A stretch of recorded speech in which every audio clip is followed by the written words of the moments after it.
വീട്ടമ്മമാർക്ക് പെട്ടെന്ന് ചെയ്യാൻ പറ്റാവുന്ന ഒരു ബിസിനസ്സാണ് പിക്കിൾ ബിസിനസ് അഥവാ അച്ചാർ ബിസിനസ്. അതിൻ്റെ ഒരു പ്രയോജനം എന്താന്ന് പറഞ്ഞാൽ ഈ പിക്കിൾ ഉണ്ടാക്കാൻ ഒട്ടുമിക്ക വീട്ടമ്മമാർക്കും അറിയാമെന്നുള്ളതാണ്. പണ്ട് നമ്മുടെ നാട്ടിൽ കേട്ടിരുന്ന രണ്ട് അച്ചാർ എന്ന് പറയുന്നത് മാങ്ങയും പിന്നെ നാരങ്ങയും അതുപോലെ ഒന്നോ രണ്ടോ പിക്കിൾസ് മാത്രമാണ്. ഇന്ന് മാർക്കറ്റിൽ പിക്കിൾസ് പലതരത്തിലുള്ള ഇതിപ്പോൾ ഞങ്ങൾ കസ്റ്റമേഴ്സിനെ പ്രിന്റ് ചെയ്ത് കൊടുക്കുന്ന A3 സ്റ്റിക്കറാണ്. ചെറിയ ചെറിയ പിക്കൽ ഇൻഡസ്ട്രിക്ക് ഇതിൽ തന്നെ നോക്കിയാൽ കൊടംപുളി അച്ചാർ, ചിക്കൻ അച്ചാർ, ബീഫ് അച്ചാർ, ഇഞ്ചി അച്ചാർ, പാവയ്ക്ക അച്ചാർ, പിന്നെ ടെൻഡർ മാംഗോ അച്ചാർ, അങ്ങനെ നിരവധി പിക്കിൾസ് ഇന്ന് മാർക്കറ്റിലുണ്ട്. ഇഷ്ടംപോലെ ഉണ്ട്. നമ്മൾ തന്നെ അന്തിച്ചു പോകും ഈ പിക്കിൾസിന് ഇത്രയും വെറൈറ്റി ഉണ്ടെന്ന്. കാരണം അത്രയും മാർക്കറ്റ് ഉണ്ട്, ആളുകൾ വാങ്ങുന്നത് കൊണ്ടാണല്ലോ എല്ലാവരും ഇത് ഈ ഇൻഡസ്ട്രി ആയിട്ട് മുന്നോട്ട് പോകുന്നത്. അതിൻ്റെ ഒരു പ്രയോജനം എന്താണെന്ന് വെച്ചാൽ പിക്കിൾസ് ഇന്ന് കുറേ പലതരത്തിലുള്ള ഓൺലൈൻ ബിസിനസ്സിലെല്ലാം ചെയ്യുന്നുണ്ട്.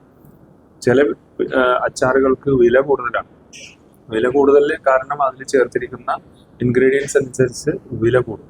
അപ്പോൾ പലതരത്തിലുള്ള ഓർഡിനറി അച്ചാർ മുതൽ വളരെ വില കൂടിയ അച്ചാർ വരെ വിൽക്കാനുള്ള ഒരു മാർക്കറ്റ് ഇന്ന് കേരളത്തിലുണ്ട്. ഇത് നമ്മളത് കരുതുന്ന പോലെ നമ്മുടെ കേരളത്തിലുള്ള ആളുകൾ മാത്രമല്ല വാങ്ങുന്നത്. കേരളത്തിലെ പിക്കിൾസിന് കേരളത്തിലേക്ക് മറ്റു വരുന്ന സ്വദേശികളുണ്ട്. നമ്മുടെ ഇന്ത്യയിലുള്ള മറ്റ് ഈ സ്വദേശികൾ ഇവിടെ വരുമ്പോൾ പിക്കിൾസ് ഇവിടെ നിന്ന് വാങ്ങിച്ചു കൊണ്ടുപോകുന്നു.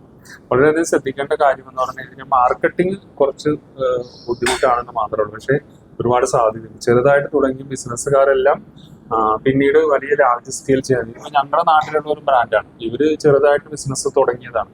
പക്ഷേ അത് പിന്നീട് അവര് കണ്ടത് അവര് നല്ല രീതിയിൽ ബിസിനസ് രംഗത്തേക്ക് വരുന്നു എന്നുള്ളതാണ്. ആദ്യം തുടങ്ങിയ ഐറ്റം മാത്രമല്ല, പിന്നീട് ഐറ്റംസ് കൂട്ടി അവർ കുറേ ബ്രാൻഡ് കുറേ തരത്തിലുള്ള പിക്കിൾസ് ചെയ്യാൻ സാധിച്ചു എന്നുള്ളതാണ്.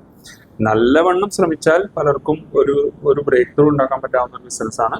ഇതിൽ വളരെയധികം ശ്രദ്ധിക്കണം. ഇത് ജാറിലും നടക്കാം, അതുകൂടാതെ പൗച്ചിലും എല്ലാം ഇത് നടക്കാം. പക്ഷെ ഇത് പെറ്റ് ബോട്ടിലാണ്. പോളിയെത്തിലീൻ ടെർപ്പാത്തലേറ്റ് എന്നാണ് അതിനെ പറയുന്നത്.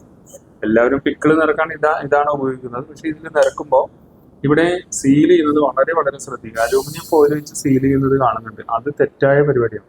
കാരണം ഈ അലൂമിനിയം ഫോയിൽ വെച്ച് സീൽ ചെയ്ത് കുറച്ച് ദിവസം കഴിയുമ്പോൾ ഇത് ദ്രവിച്ചു പോകും. ഫോയിൽ ദ്രവിച്ചു പോകും. അത് നിങ്ങളുടെ പിക്കലിന്റെ കുഴപ്പമല്ല, അത് അതിൽ വരുന്ന അലൂമിനിയത്തിന്റെ കുഴപ്പം കൊണ്ടാണ്. അതുകൊണ്ട് ഇതിന് നിങ്ങൾ സീൽ ചെയ്യാൻ എപ്പോഴും നിങ്ങൾക്ക് ആവശ്യം ഇൻഡക്ഷൻ, സിംഗിൾ വാഡ് ഇൻഡക്ഷൻ എന്നാണ് പറയുന്നത്. ഇവിടെയുണ്ട്. നിങ്ങൾ പുറത്തുനിന്ന് വാങ്ങണമെങ്കിൽ നിങ്ങൾ ഇങ്ങനെ തന്നെ പറഞ്ഞു വാങ്ങാം.